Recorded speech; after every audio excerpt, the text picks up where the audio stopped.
Hey there, I wanted to share a quick video on fermenting sauerkraut, but of course I can't do anything quick, so I'm going to explain a bit about what's happening and then I'm going to show you how I do it. So first of all, what is fermentation? Fermentation is the production of alcohol, acid, or gas by bacteria or yeast that are digesting sugars in food. So in our homemade cider, we use yeast and we get alcohol and gas, which makes the carbonation. I have a loaf of sourdough bread that's rising right here. Sourdough uses bacteria and yeast to create acid and gas. So the acid is why it's called sourdough, and the gas makes the bubbles in the bread. Similarly, in sauerkraut or sour cabbage, we have acid and gas, but we don't bottle the sauerkraut like we do with beer or cider, so the gas escapes and the kraut is not fizzy. The bacteria that ferment cabbage are primarily 3 strains of lactobacillus. They're called lactobacillus because they make lactic acid. These lactobacillus, they're on the cabbage, they're on your countertop, they're on your skin, they're all around us.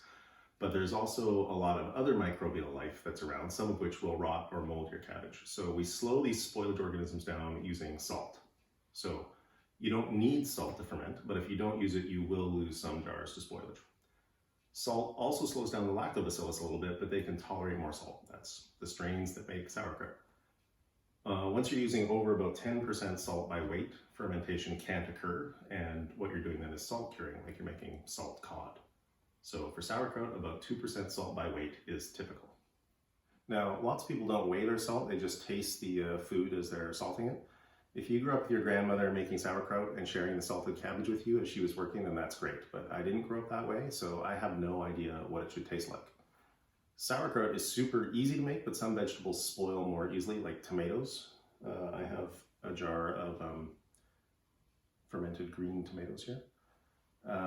So precision with your salt is more important with some of the vegetables. This one I noted on that I used 4% salt by weight with the tomatoes because they spoil more easily. Weighing salt matters because if you compare salts, I have a coarse and a kosher here, and the kosher weighs about 1/3 more by volume. So this could easily allow, you could put in not enough salt and allow spoilage. You could put in too much salt and stop fermentation.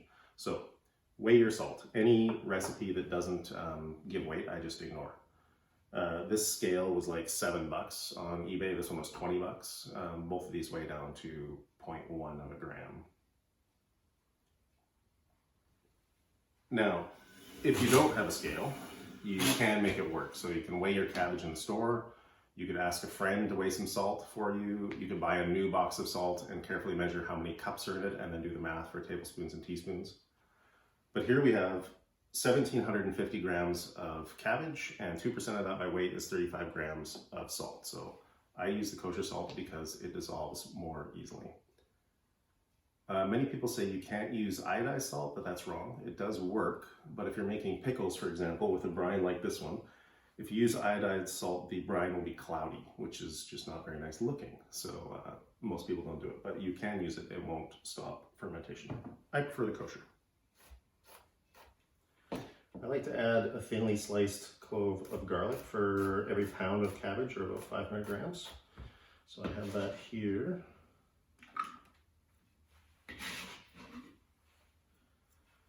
And then to prepare your cabbage,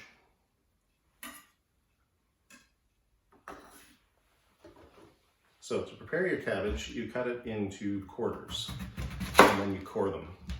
These cabbage are small, so it'll be easy, but large cabbage can be dangerous. So I rolled through my garlic. The worst knife injury I've seen was a chef who was cutting a large block of cheese and his hand slipped over the tip of his knife and cut him very badly. So please be careful when you're cutting the large cabbage. I use a mandolin because it's fast and fun, but you can totally use a knife. I set this for about 1/8 inch, which makes nice thin slices of kraut. You'll see again that I don't use the safety holder for the mandolin, so be careful as you use this, and remember, fear is what keeps the fingers attached.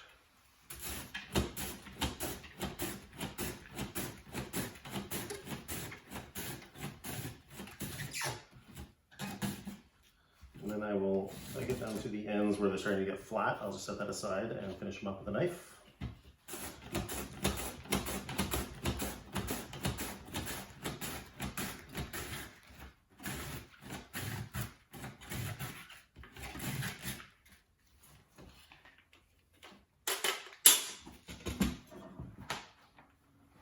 So that's about a quarter of the cabbage, and I'll just eyeball sprinkle it with about a quarter of the salt.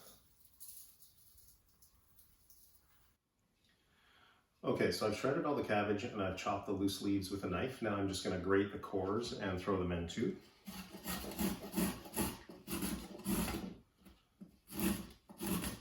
And then you finish off with the last of the salt.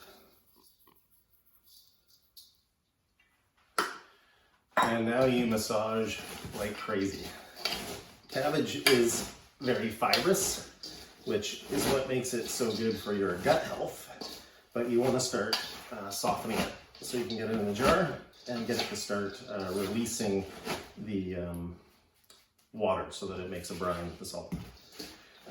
So be super vigorous with this. Be a little violent with it and do this for several minutes.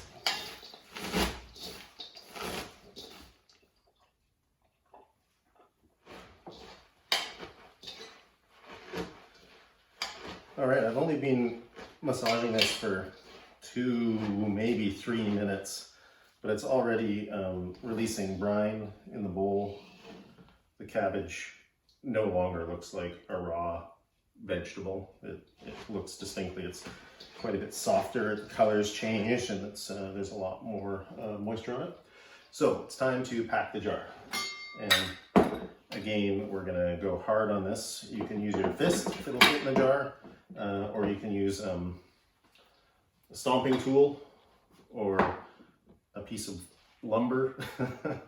Just get it in the jar as hard as you can. I find that 1 kilogram of cabbage, or about 2 pounds, 1 kilo makes a liter, about 2 pounds makes a quart, roughly. You'll see that changes throughout the year as cabbages are cold cellared over winter, or these ones are just fresh out of the field, they didn't field all winter, so that may be that may change, in which case I have a couple of different sizes of jars I can just quickly dump it over into. Actually here, about every pound or so, just scatter about a clove of garlic. I don't have any good reason why I don't mix the garlic in, that's just the way I've always done it. So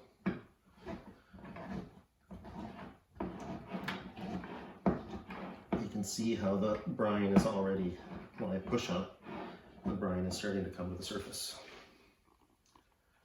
Which is awesome, because it's the brine that, in most fermenting systems, I'll talk about the jars in a minute, but it's the brine that actually keeps the spoilage microbes away from the vegetables.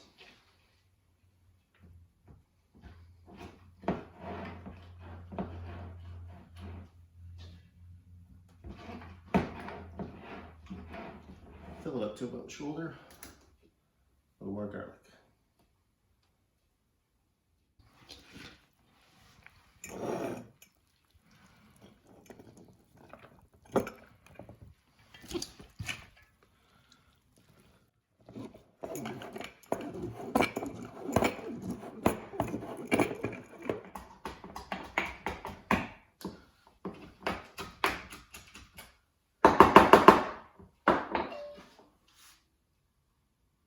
So fill the jar to the shoulder, and then you just close the jar, put it in a dish, and put it in a warm, dark place, and leave it alone for 6 weeks. And that's all there is to it. So I want to talk about the jars I'm using here. Fido jars are Italian-made preserving jars. They're designed for exactly this purpose, and they're cheap and effective. This jar is about $11 or $12 in my local hardware store. Mason jars can be used too, but they need more attention. You should make sure that you cover the top of the kraut with a little bit of cabbage leaf to keep the floaters down, and you need to have brine above it, and then you need to weight it down so that the cabbage stays on top. So I like to use like a little jam jar. It just sort of slides inside and pushes the cabbage leaf down, and then you just crank up the lid. You could use a rock or something like that as well to, just boil it to sterilize it to keep everything under the brine.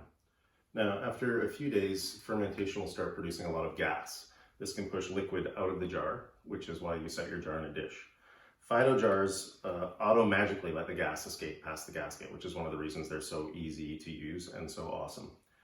Mason jars are not designed to have pressure inside, and they can't explode, so you need to burp them. So you just crack the lid a little, and you'll hear a hissing sound, and you'll see bubbles in the brine. Once it slows down, you just tighten the lid again and do it again the next day.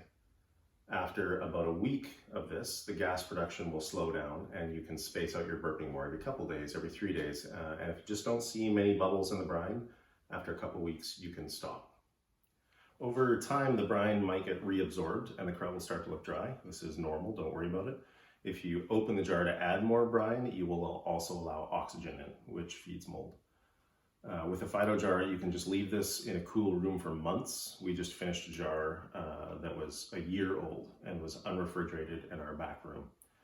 After you open it, store this in the fridge.